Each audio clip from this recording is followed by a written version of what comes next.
Let's look at the course goals and structure for Math 5830 Analytics and Predictive Modeling.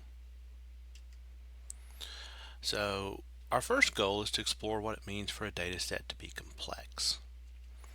Secondly, we want to develop methods in the data sciences that are used for predictive modeling. And third, we want to introduce the skills necessary for working with large complex data. Now this is what the structure of the course looks like. There are 12 modules. There'll be a midterm after Module 7, it'll be take-home, and there'll be a take-home final exam. Each of the modules, there'll be 3 or 4 short videos, some associated readings and exercises, and there usually will be an associated Jupyter notebook. Assignments will be quizzes, Jupyter notebooks, maybe a combination of the two, requiring that of the 5 to 8 assignments, you have to eventually get an 80% or higher on all of them. But once they have become due, the highest you can get is an 80%. You'll have a week to complete the midterm, and the final exam will be assigned before Thanksgiving, and then you'll have till the end of the semester to complete it. Now, something new this semester is the final exam will have a project-like format. And this will facilitate its use on a resume or its discussion on a job interview. And the reason I'm doing this is students have been doing it already. Part 1, complexity and information. What is big data? Probability and complexity, complex networks, K nearest neighbors, information, decision trees, and metrics, and then we'll have our midterm. The second part of the course will be looking at algorithms as models. We'll look at logistic regression, support vector machines, neural networks, a little bit with deep learning, ensemble methods, and then we'll be ready for our final exam. Now, what background do you have to have? Most importantly is mathematical maturity. We do need you to have single variable calculus. We'll develop everything else in-house, so to speak. But this is a practitioner course. The goal is for students to be capable of participating in the data sciences upon completing the course. So theory is only going to be used as necessary to equip you, the students, with the concepts and skills we'll need. So what does it mean to become a practitioner? Well, we have to use mathematics both conceptually and concretely, because we must tell a machine what to do with a given very large set of data. And then we have to assess the quality and utility of what the machine does. And these are not hands-on things. If we've got a gigabyte of data, then we have to understand conceptually what concretely is being done to the data and the significance of the information we get out. And also, we'll be using computers. Now, we'll be using calculus quite a bit. So you're probably wondering, what kind of calculus? Well, mainly limits and derivatives. And we'll be doing so primarily conceptually. So how can we tell if a function is differentiable if we just look at its graph? Well, if we can approximate with a tangent line, if it's smooth, no cusps, no breaks, it's continuous, that sort of thing. And in particular, we'll be looking at logarithms and exponentials. For example, we'll eventually get to where we work with what's called information entropy. And when we do so, we'll have a probability p that will actually be a variable. And so we'll have a function like f of p is p log p plus 1 minus p log 1 minus p, and we'll have to take its derivative. Now here is actually the steps in the derivative algorithms. Now we're going to have to use the product rule. We do so. dp/dt is just 1. And then the dp of 1 minus p will be a negative 1. And so we've used the product rule on these two different pieces. So the first one is natural log of p. The derivative of log is 1 over p, so that's p times 1 over p. And then we've got the negative 1 there, times the log of 1 minus p. And now we have to use, again, the logarithm of a function has a derivative, which is the derivative of the function over the function itself. And so we get that step. Simplify a little bit. So we've got the log of p plus 1 minus the log of quantity 1 minus p plus 1 minus p times negative 1 over 1 minus p. And those ones are going to cancel. And remember our laws of logarithms. So the difference of logs is the log of a ratio, a fraction. So that log p minus log 1 minus p, we can write as the log of p over 1 minus p. Now, we'll need to understand this process conceptually, but it's not really that important that we be able to reproduce it. We're going to be working with computers. Calculations, even symbolic calculations like what we just did, can be done by the computers. We really can use the computer for everything in some sense. But there'll be lots of exponentials and logarithms. So we'll have the laws of exponents, as you can see here. And E is the natural base, 2.71828182845.9. 2 is a base we'll use quite a bit, binary. And then we'll have logarithms base p.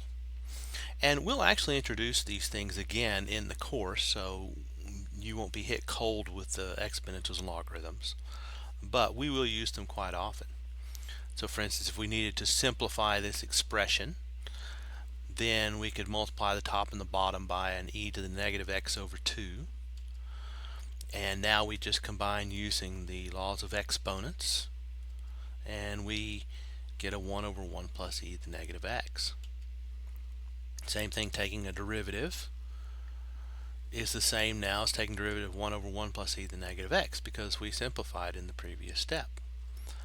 And there we'll use the quotient rule, and we'll end up with something that looks nice.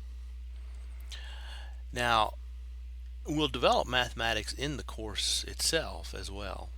We'll use, for instance, graph theory as a tool for analyzing data. We'll do some basic linear algebra, but very basic. So most of our linear algebra is just going to be notation. So sometimes we'll have x with a subscript, and we'll just write it as a vector, as a list, x1, x2, x3, and so on. And sometimes we'll have a doubly indexed set of parameters, and we'll write those as a matrix with rows and columns. And of course, the summation symbol means add. So for instance, if we were working with data which had n-1 feature, or n features, notice we're indexing starting with 0, and m observations, we're again indexing starting at 0, then we could think of this table of data as being a matrix.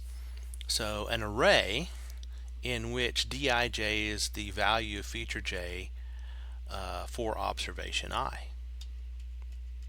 So this would actually be a matrix. But this is the extent of the linear algebra.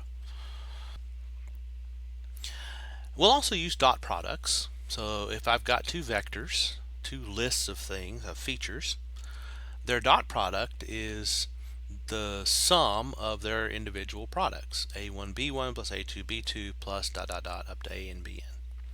Or in the summation symbol terms, k equals 1 to n of the products a sub k times b sub k. For instance, we'll sometimes use the norm, which is just the square root of the sum of the squares, or the square root of a dot with itself. We'll actually run into the cosine interpretation once in this course, which will be the only time we actually use it. But if we have two vectors, then the dot product is the product of the norms times the cosine of the angle included.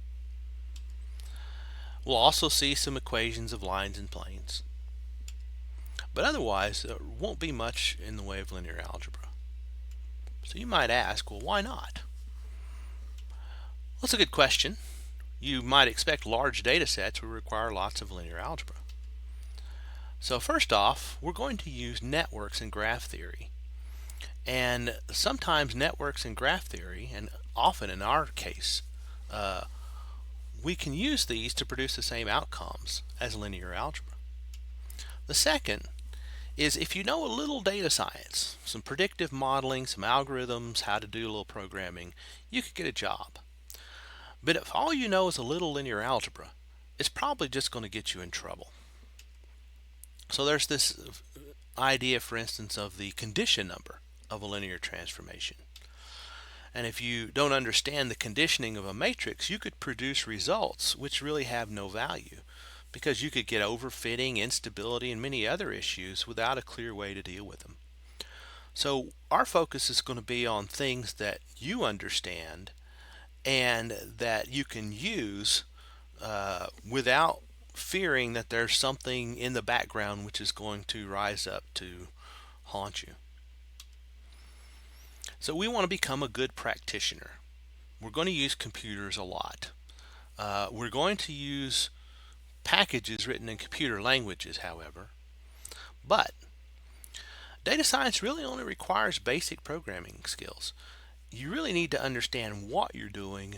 How to do it is not really as big an issue as it is, say, creating a web page or some of the other programming intensive things that you do.